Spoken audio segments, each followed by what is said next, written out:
The last of the four-part West Pennine Way circular walk begins, of course, with a brew at Clough Head Cafe and Tourist Information Centre in Helmshore.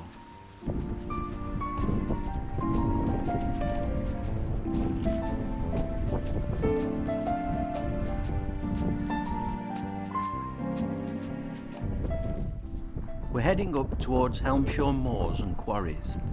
The first is Jamesons Quarry and then Troy Quarry, popular with rock climbers. So this is Jamesons Quarry. Quarrying for stone first began here in 1798, when men were digging for stone in a field called Stone Pits Pasture. Stone was initially extracted for local use, but with the coming of the Industrial Revolution, production increased to satisfy the growing demands of the textile mills, housing and agricultural stone walling. With the arrival of the railways into the area in 1846, quarrying here expanded significantly, and for the next 60 years stone was extracted, with whole hillsides disappearing in order to provide stone for towns and cities across the country, as well as for export abroad.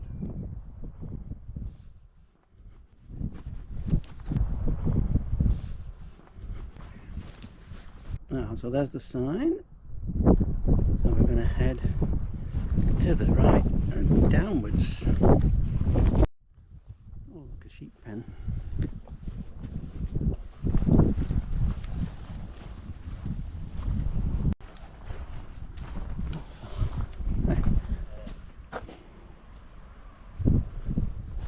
Oh, this is a good view. See if I can get some shots from here.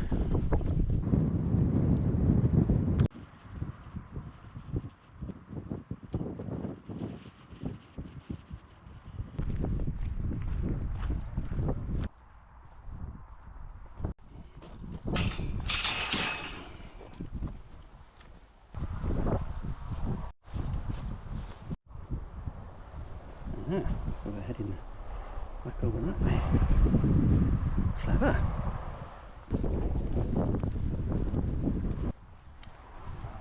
Go that way to get back down. Where are you heading to? Back down to the main road. You can walk this lane down the main road. You can walk right through. You can walk right through, I think. Alright then, cheers.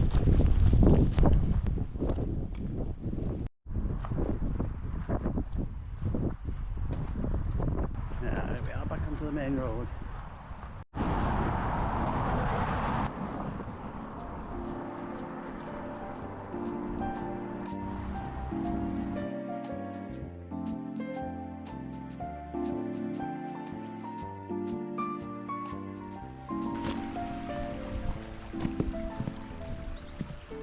This is the area where Haslingden Grange village once existed, and had a population of about 1,300. The only thing that remains is St Stephen's Church, which was taken to pieces brick by brick and rebuilt just slightly higher up, and you can see it over there. This is St Stephen's Church. It's now home to Holden Antiques and a cafe. Grange Village was notorious for illegal whisky making. A nice little extra for the quarrymen. Oh, you are kidding me. Aha, found an alternative route. Still quite steep, but a lot better than the other one. The National Trust began work in 2020 to improve Holcombe Moor peatland. Healthy peat is a resource to help reduce levels of carbon. These half-moon shaped excavations reduce the free flow of water over the moorland. There were cotton mills dotted all around this area, and well worth a visit is Helmshore Textile Museum, just over to the right here. You can see Samuel Crompton's spinning mule in action. The National Trust have also laid stone across the moors, which they said came from a local quarry. I'm guessing it's probably that one over there. I think that's the only one that's still working around here. Well, we're over halfway across the moors now, and the next thing we come to, I think, is the Pilgrim's Cross. There are lots of these flag posts around. When the flag's flying, it means the military are in operation, so we have to keep out of the area. Here we are at the Pilgrim's Cross, although it's not a cross anymore. This is thought to have been a waypoint for pilgrims heading to Whalley Abbey. The socket was destroyed in 1902 and has been replaced with this cube.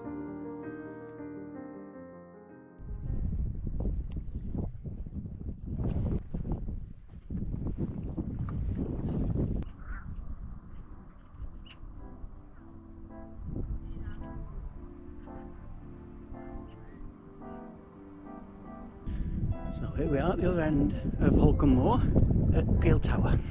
Sir Robert Peel, founder of the Metropolitan Police Force.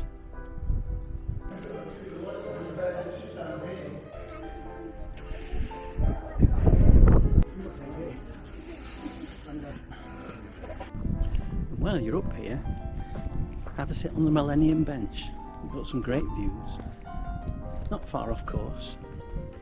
Here it is.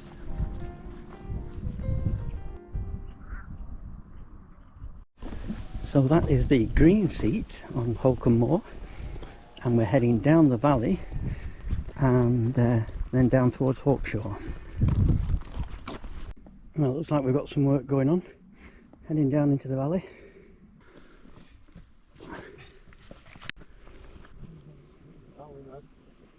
So at the moment, don't advise going up that way until they fix the steps. I'd head that way.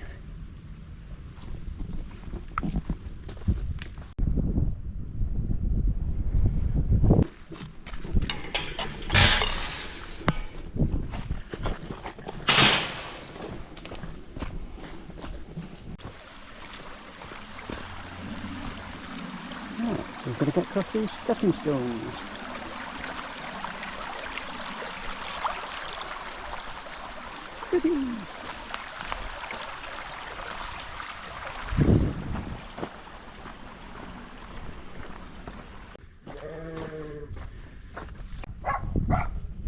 Here we are. There's the little orange sign by that tree. Going to a fair bit of undergrowth here. It's a good job I've got my OS map, otherwise I'd be convinced I'd gone the wrong way here.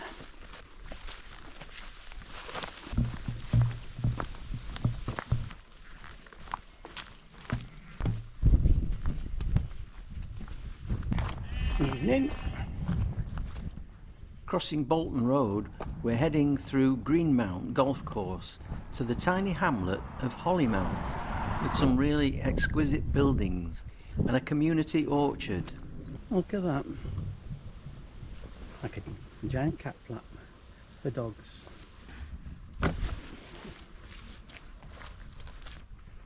Oh, look at this, it's dry.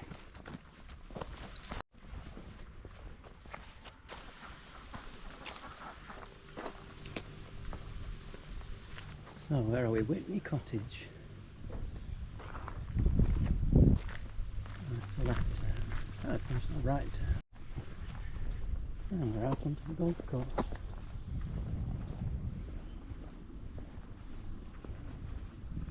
What was that?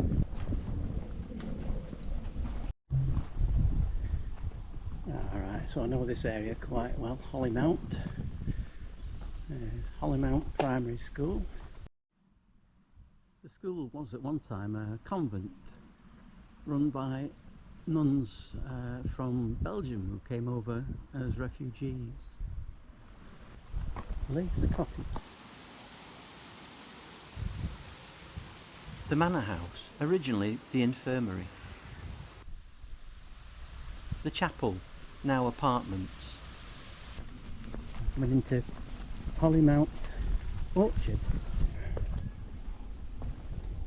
And here is the monument to Gordon Foote, one of the creators of the West Pennine Way. There they are. Co-creator of the West Pennine Way.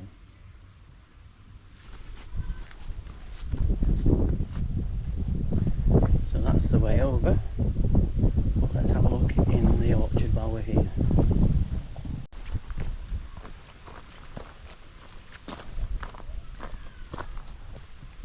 This has grown a lot since the last time I came here.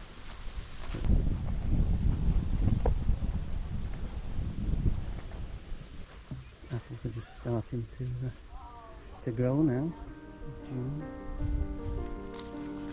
Apparently there's about 14 different varieties in this orchard.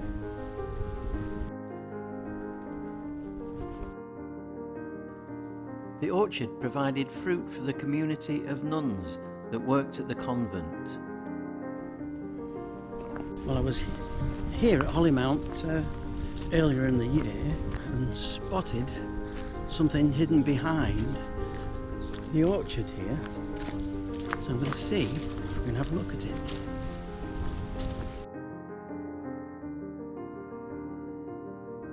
So here we are. It's actually burial ground for the nuns that worked at the convent.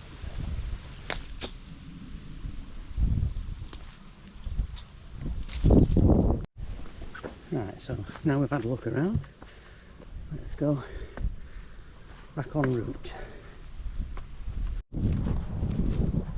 This route up to Turton Road has a narrow pathway with barbed wire and holly trees, so it would be better to head straight up to the road from the first stile.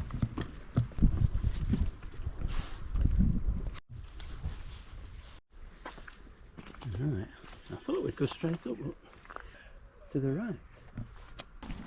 Get the sunshine. Go. This is overgrown. There were several mills in the Two Brooks Valley, and the Two Brooks mill chimney still stands after some renovation. Just behind the chimney there's a free car park for walkers.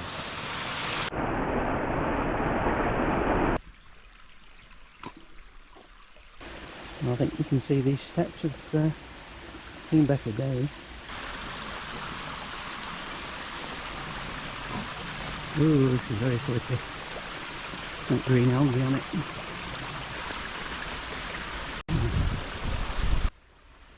Oh great, a holly tree right in the way. And spikes on the fencing too. Oh, I bet they've got a nice view into the Two Brooks Valley. Is that a bath? I can see what that is. Good grief.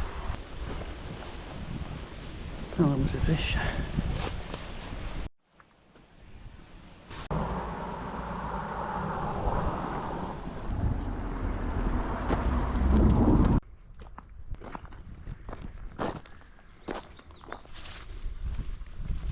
This route takes us to the village of Affetside.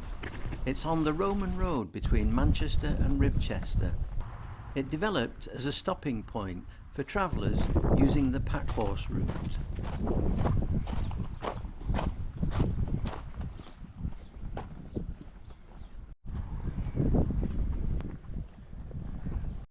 Windmill Farm. Beautiful.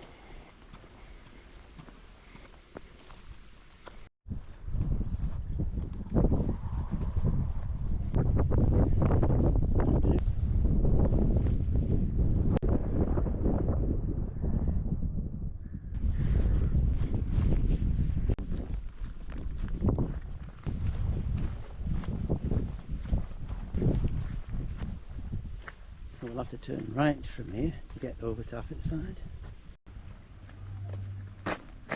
The Packhorse Inn, built in 1443, and it's still open.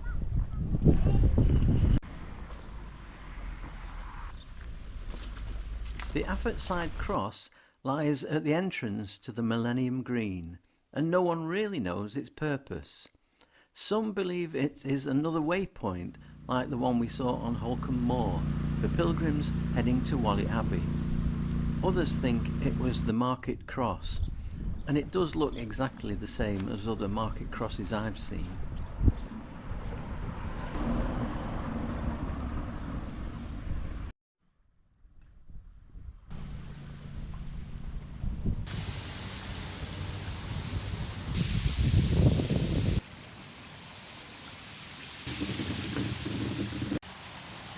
The Millennium Green was originally a turning circle for buses. The Green is now a venue for local events with an annual Spring Bulls competition, summer barbecues and the Christmas Carol service. Just running over. I have no food, I'm afraid, you gang. Well, I'm not the farmer. Another one thinks I've got food. Hello there. Yeah, I'm not the farmer, am I? I'm sorry about that. The old mucker. Yeah.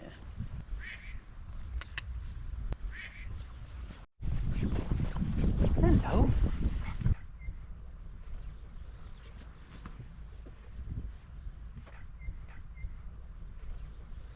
West Pennine Bridge straight on. So I've almost done the full circular walk. There's Winter Hill. And we're heading down to Bradshaw Fisheries, I think, now. Nice windy afternoon. I think he's struggling to get his kite going. I like this one. No fly tipping, take your rubbish home, no nookie. Meadow Farm. Nice brickwork. Holden Mill, the last cotton mill built in Bolton. Hey, Bradshaw Hall Fisheries and Cafe. Bradshaw Hall was a private manor built in the 1600s. It later became part of a bleach works, making use of the large ponds surrounding the manor. The largest of the ponds is now part of Bradshaw Hall Fisheries. Well, the weather's turned a bit, but we're nearly there, nearly at the end of the West Pennine Way. Just coming up to back to Jumbles Reservoir.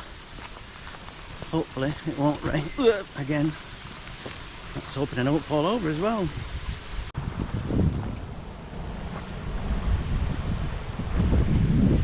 Let's have a look down here.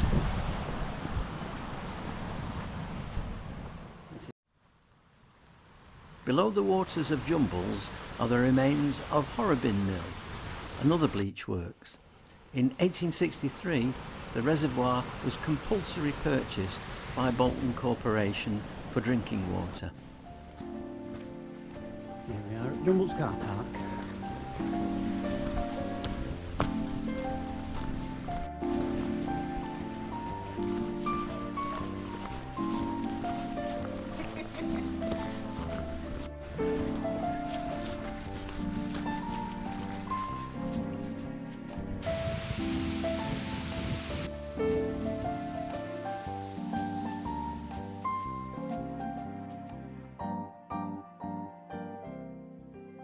Well, I really enjoyed that walk, but there's one thing left to do.